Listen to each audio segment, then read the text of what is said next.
Hello guys, ये मेरा पहला ब्लॉग है। आज हम लोग जा रहे थे सिद्धधाम। यहाँ हनुमान जी का बहुत ही ज़्यादा फेमस एक खुदाई में मूर्ति मिला हुआ है। मैं तो हनुमान जी को मूर्ति नहीं बोलती हूँ, हनुमान जी बोलती हूँ, बब्बा बोलती हूँ, अपना दाव बोलती हूँ, भाई बोलती हूँ, क्योंकि हम तो उन्हें इसी रूप में देख सकते हैं।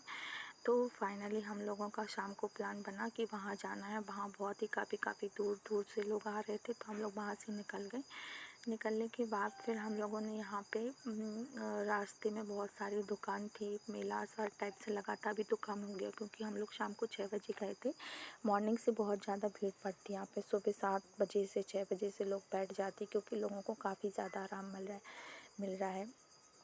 तो यहाँ पे देखिए कितनी सारी मन्नतें बांधी हुई हैं, लोगों को आराम भी मिल रहा है इससे, क्योंकि एक विश्वास है। यदि आपके पास विश्वास नहीं है तो फिर आपको नहीं आराम लग सकता है। इसलिए जब भी किसी मंदिर जाएं तो एक विश्वास लेके जाएं। कभी कभी दवाई की जगह दुआ ही काम आ जाती है। और फाइनली हम गाड़ी लगा के अपने मंदिर जा रहे थे, तो वहाँ पे फिर हम लोगों ने प्रसाद लिया। प्रसाद लेने के बाद फिर हम लोग मंदिर में अंदर प्रवेश किए।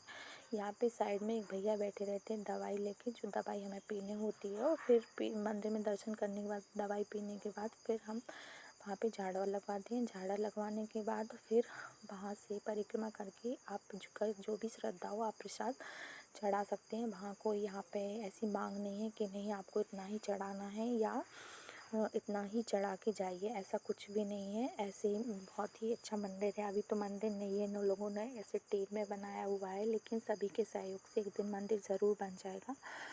बहुत अच्छा मंदिर बनेगा। तो यहाँ पे जाके काफ़ी शांति फील हुई। देखिए कितनी सारी नारियल यहाँ पे बंधे हुए हैं। सब ने अपनी अपनी मन्नतें बांधी है। वो ये मतलब विश्वास है तो सब कुछ है। यदि आपको विश्वास नहीं है तो फिर वहाँ पे जाने का कोई मतलब नहीं है। अंधविश्वास बोलते हैं लोग सबकी, लेकिन कभी कभी जहाँ दवाई काम नहीं आती वहाँ पे दुआ काम आ जाती है। तो तभी तो यहाँ पे काफ़ी दूर से लोग, यहाँ पे ट्रैक्टर भर भर के लोग आते हैं, गांव से शहर से भी कई लोग, मतलब जितने लोगों को पता चल रहा है तो वो लोग आ रहे हैं। और फिर मेरा भी वीडियो बनाने का यही पर्पस है कि यदि मैं यहाँ पे गई हूँ और यहाँ पे आराम लग रहा है, तो हो सकता है कोई ऐसा व्यक्ति हो जिसे दवाइयों से आराम ना मिल रहा हो, दीनहीन हो, तो हो सकता है दाऊ जी की यानी कि हनुमान जी की यहाँ पे कृपा लग जाए। तो आप भी एक बार यहाँ पे जाइए। सिर्फ आपका आना जाना है, वहाँ पे तो सब कुछ फ्री है। दवा है, जो है वो झाड़ है, वो सब फ्री है। आपकी जितनी श्रद्धा है आप चढ़ा सकते हैं। यहाँ पे पंडित जी आए, उन्होंने हम सब लोगों को मुट्ठी बंधवा के झाड़ा लगाया। क्योंकि झाड़ा लगाते उस टाइम मुट्ठी बंद करवाते हैं, खुलवाते हैं। मैं भी आँख बंद करके बैठी हुई थी, सभी लोग बैठे थे। अभी तो बहुत ही कम लोग हैं, नाम मात्र के लोग हैं, क्योंकि मैं शाम को 6 बजे ही पहुंची थी। सुबह से तो यहाँ पर लोग मतलब बैठने को जगह नहीं रहती। फिर मैंने झाड़ा लगाने के बाद एक परिक्रमा पूरी की। ये मेरा बेटा है और ये मेरे बेटे को भी मैं ज़बरदस्ती ले गई थी, क्योंकि वो जा नहीं रहा था। बच्चे को मंदिर जाने को आसानी से तैयार नहीं होते आजकल के बच्चे। ये मेरे पति देव जी हैं जो भी वीडियो में पीछे पीछे छुप रहे हैं, चल रहे हैं।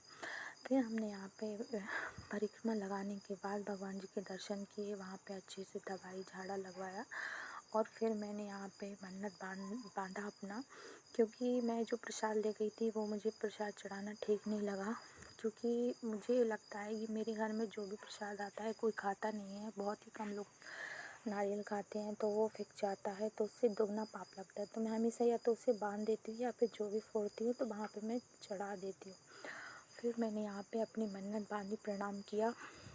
आप देख सकते हैं कि नारियल बांधने को भी जगह नहीं, इतनी सारी लोगों ने मन्नतें बांधी हुई है। इसका मतलब काफ़ी लोगों को आराम मिल रहा है वही विश्वास। बस यदि विश्वास है तो सब कुछ है।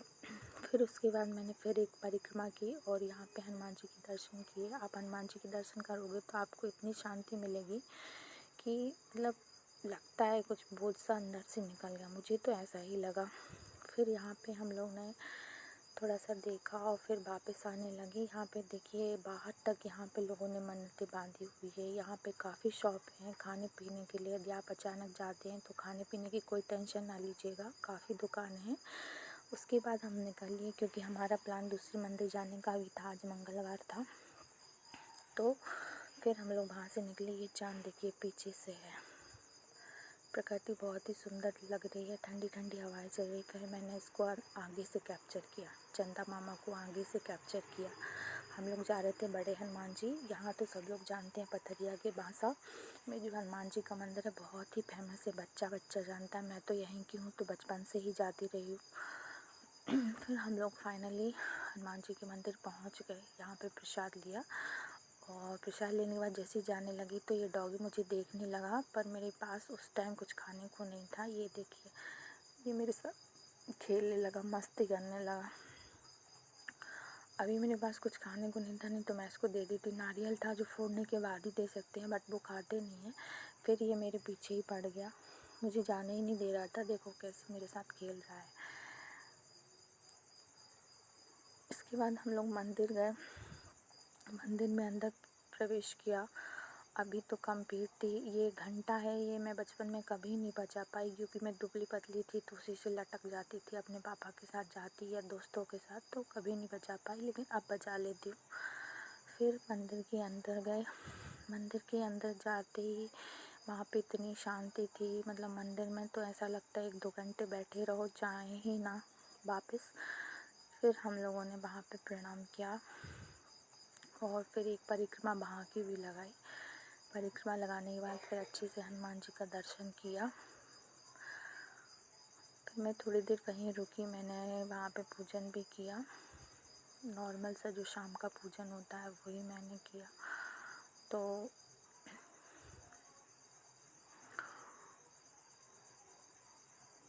जो एकदम अजीब सी फीलिंग रहती है ना, एकदम शांत वाली, वो तो आपको मंदिर में ही मिल सकती है, जो घर में नहीं मिल सकती। अजीब सी खुशबू रहती है, मतलब इतनी अच्छी खुशबू रहती है जो मन को मोह लेती है, क्योंकि मंदिर में बहुत ज़्यादा शांति रहती है।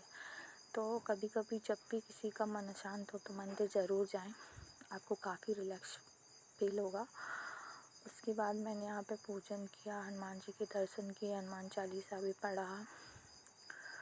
फिर उसके बाद हम लोग बाहर आ गए और हम लोगों ने वहाँ पे अपना प्रसाद चढ़ाया। यहाँ पे मैंने प्रसाद चढ़ा दिया था क्योंकि दोनों जगह में से फिर एक जगह चढ़ाना सही रहता है। फिर मैं यहाँ पे बाहर आ गई। बाहर ही यहाँ पे प्रसाद अगरबत्ती लगाने के लिए है। यहाँ पे बीनू बोलने लगा मैं नारियल फोड़ूंगा, अब देखते हैं इससे बनता है कि नहीं। तो फिर ठीक है, अब फोड़ता हूँ, क्या करूँगा। फोड़ा तो फाइनली इसने शायद फोड़ लिया, हाँ फोड़ लिया। इसने अपनी 5 साल की उम्र में पहली बार ही नारियल फोड़ा। फिर हम लोगों ने यहाँ पे प्रसाद चढ़ाया। प्रसाद चढ़ाने के बाद प्रणाम किया, 2 मिनट और रुके, उसके बाद हम लोग घर आ गए। यदि आपको ये ब्लॉग पसंद आता है तो शेयर कीजिए। वहाँ का स्थान हो सकता है किसी की मदद हो जाए। Thank you for watching.